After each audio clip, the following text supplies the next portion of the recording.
हाय बेचारी बहू। सरिता की शादी एक अच्छे परिवार में हुई है। उसका पति रोहन उसे बहुत प्यार करता है। घर में उसकी सास शांति और ननद मीनाक्षी भी है, जो सरिता के किसी काम में दखल अंदाजी नहीं करती।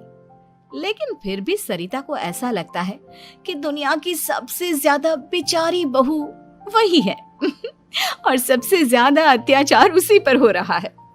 माँ जी, ये लीजिए आपकी चाय। अरे बहू, तूने इतनी ज्यादा चीनी क्यों डाल दी चाय में? हाय हाय माँ जी, मैंने तो उतनी ही मीठी बनाई है जितनी मीठी आपको पसंद है। माँ जी, आपको तो मेरे हाथ की चाय अच्छी ही नहीं लगती। जब देखो कुछ न कुछ कमी निकाल ही देती हो। अरे बहू, तू एक बात के पीछे ही पड़ जाती है। मैंने ऐसा कब कहा कि तू रोज चाय खराब बनाती है? सरिता अपने कमरे में चली जाती है और फोन उठाकर अपनी माँ से बात करती है।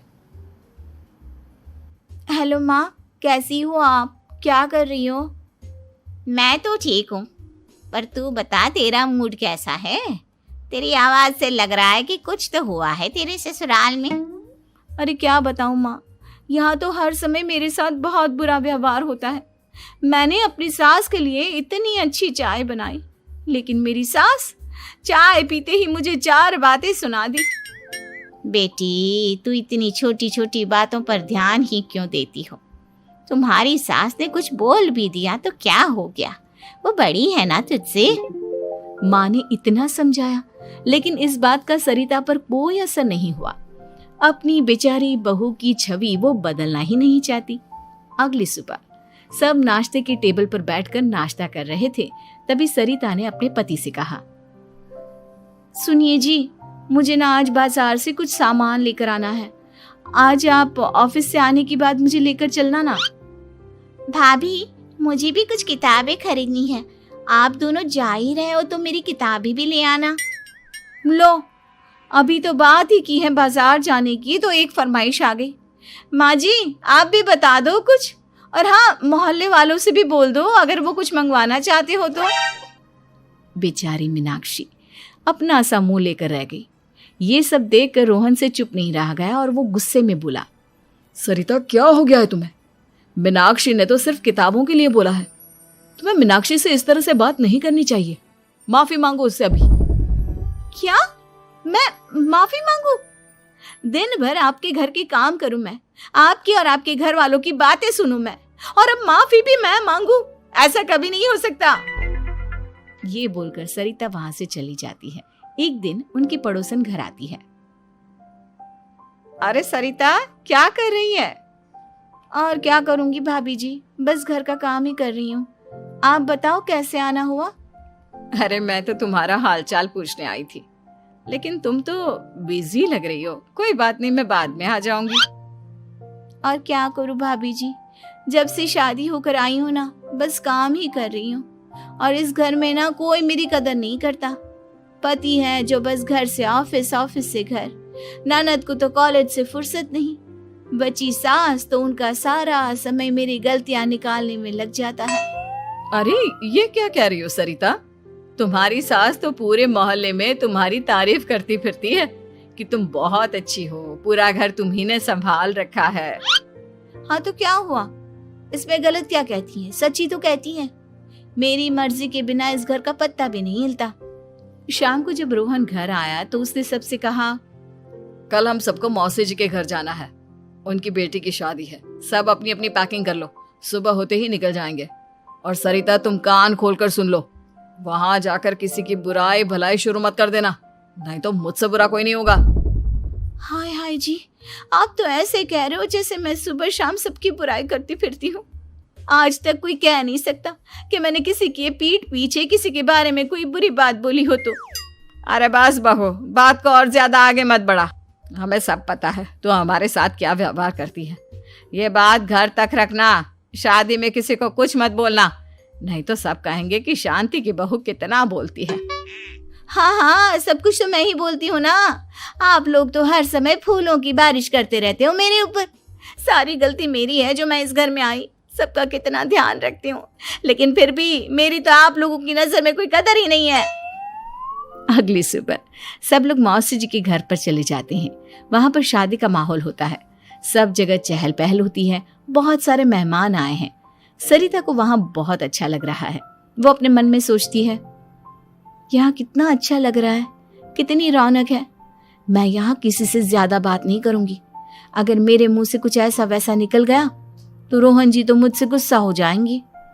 सरिता ये सब सोच ही रही थी कि वहां रोहन की कजिन साक्षी आ गई और सरिता से बोली, आप सरिता भाभी हो ना? जितना आपके बारे में सुना था आप तो उससे भी ज्यादा सुंदर हो।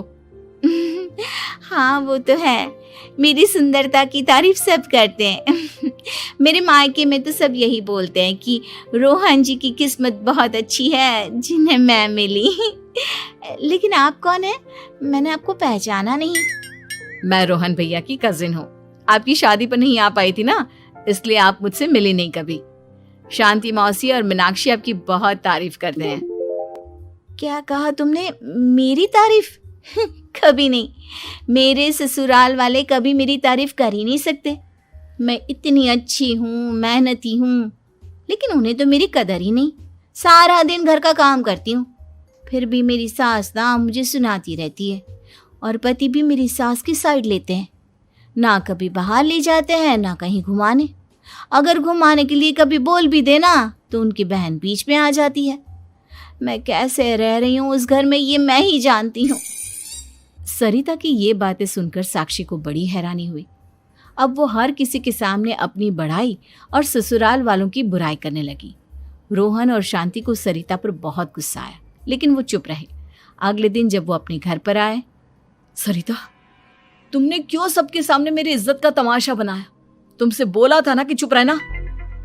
अजी ऐसा भी क्या कह दिया मैंने जो इतना भड़क रहे हो? तुम जहां जाती हो अपना रोना शुरू कर देती हो, कभी किसी दूसरे की बात ही नहीं सुनती, बस अपनी कहती रहती हो। तुमने सबके सामने हमारा तमाशा बनाकर रख दिया है।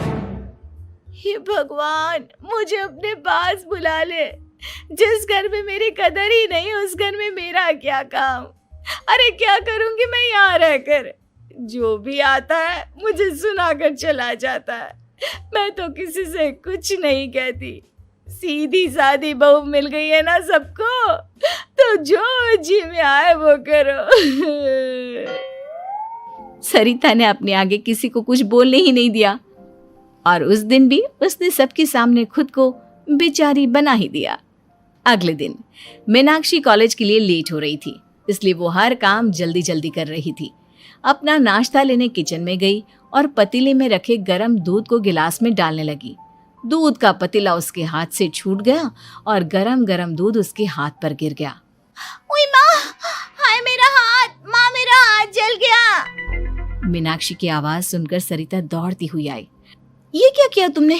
तुम्हें नाश्ता चाहिए था तो मुझसे बोल देती, मैं क्या मना करती थी? अब पता नहीं कितने दिन की मुसीबत पाल ली तुमने। सरिता मीनाक्षी को उसके कमरे में ले गई और उसका बहुत ख्याल रखा।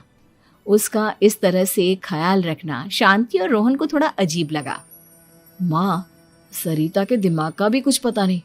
कल शादी में सबको इतना कुछ बोल कर आई है हमारे बारे में, और अब मीनाक्षी की कितनी अच्छी देखभाल कर रही है। ये ऐसा क्यों करती है? बेटा, तेरी बीवी की ना आदत हो गई है सबके सामने खुद को बेचारी दिखाने की, और आदत इतनी जल्दी नहीं बदलती।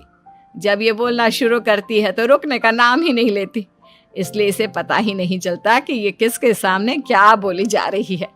लेकिन दिल की बहुत अच्छी है। हमें भी अपना दिल बड़ा करके ये जैसी है इसे स्वीकार करना चाहिए।